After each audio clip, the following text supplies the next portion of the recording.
بسم اللہ الرحمن الرحیم۔ میں گھر میں داخل ہوا تو دیکھا میری بیوی بیٹھی رو رہی ہے۔ کیا ہوا؟ میں نے پوچھا، یہ آنکھیں کیوں لال کر رکھی ہیں؟ سب خیریت تو ہے نا آج؟ تو میری بیوی نے پڑوسیوں کے گھر کی طرف اشارہ کر کے کہا کہ اس کمینے نے بیوی کے کہنے پہ اس بڑھیا کو پھر مارا ہے۔ وہ پھر ہچکیوں سے رونے لگی۔ تمہیں کیا، وہ اس کی ماں ہے، تمہاری نہیں، اور پھر بڑھیا زبان چلاتی ہوگی، بہو کے معاملات میں دخل دیتی ہوگی۔ میں نے اس کا غم غلط کرنے کے لیے کہا تو میری بیوی نے کہا، وہ کیسے معاملات میں دخل دیتی ہوگی؟ آپ کو کچھ پتہ بھی ہے؟ اس بیچاری کو فالج ہے، اٹھنے بیٹھنے کے لیے سہارے کی محتاج ہے، اٹک اٹک کر اپنی بات پوری کرتی ہے۔ بیوی نے تلخی سے جواب دیا، پہلے تم نے کبھی بتایا نہیں کہ اس کو فالج ہے۔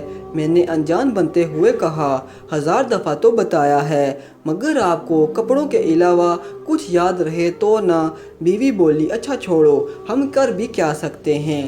میں نے موضوع بدلنے کی کوشش کی، میرا دل کرتا ہے بڑھیا کو اپنے گھر لے آؤں کچھ دنوں کے لیے۔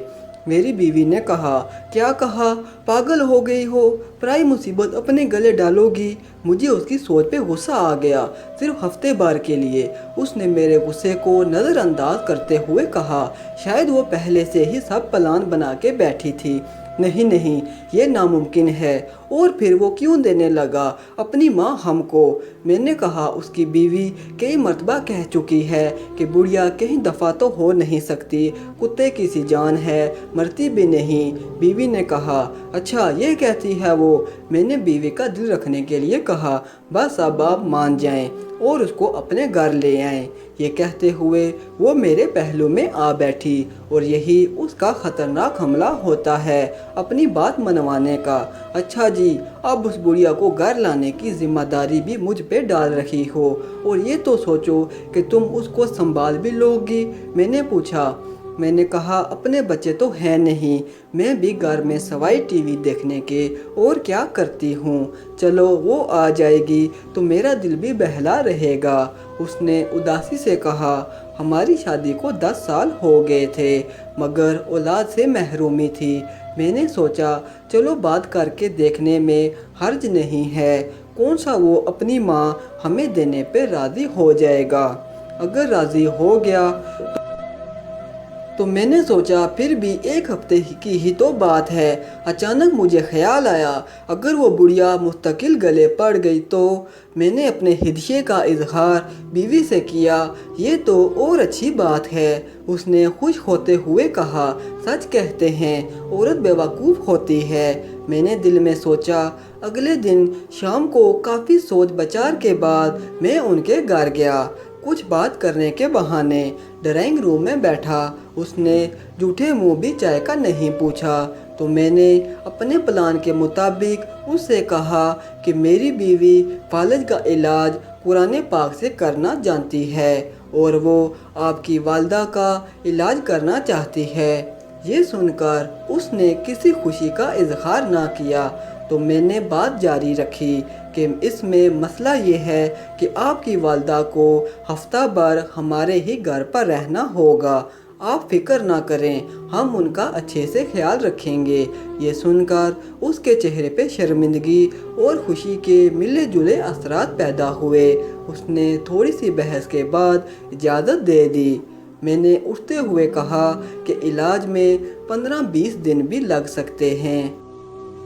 اس نے اور بھی خوشی محسوس کی، کہنے لگا، سلیم صاحب، میں تو چاہتا ہوں کہ میری ماں ٹھیک ہو جائے، بھلے مہینہ لگ جائے، اور یوں اس طرح اماں مستقل ہماری ہو کے رہ گئیں۔ اگلے دن وہ بڑھیا ہمارے گھر منتقل ہو گئی۔ بس وہ بڑھیا کیا تھی، سفید روئی کا گالا سی تھی، نور کا ایک ڈھیر سا تھا، لاغر سی، کمزور سی، جیسے زمانے بھر کے غم اس کے نورانی جریوں بھرے چہرے پہ تحریر تھے۔ آنکھوں کے بجھتے چراغ، کپکپاتے ہونٹ، مناسب خوراک اور دیکھ بھال نہ ہونے کی وجہ سے حالت اور زیادہ خراب تھی۔ میری بیوی تو تن من دھن سے اس کی سیوا میں جت گئی۔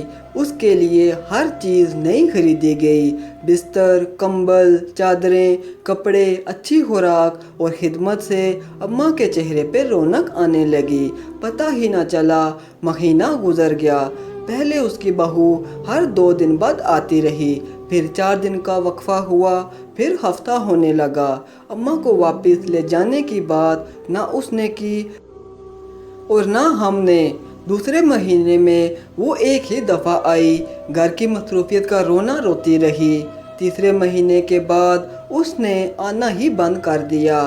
میں نے بیوی سے کہہ دیا کہ اب اماں تمہاری ذمہ داری بن گئی ہے، اب تم سنبھالو۔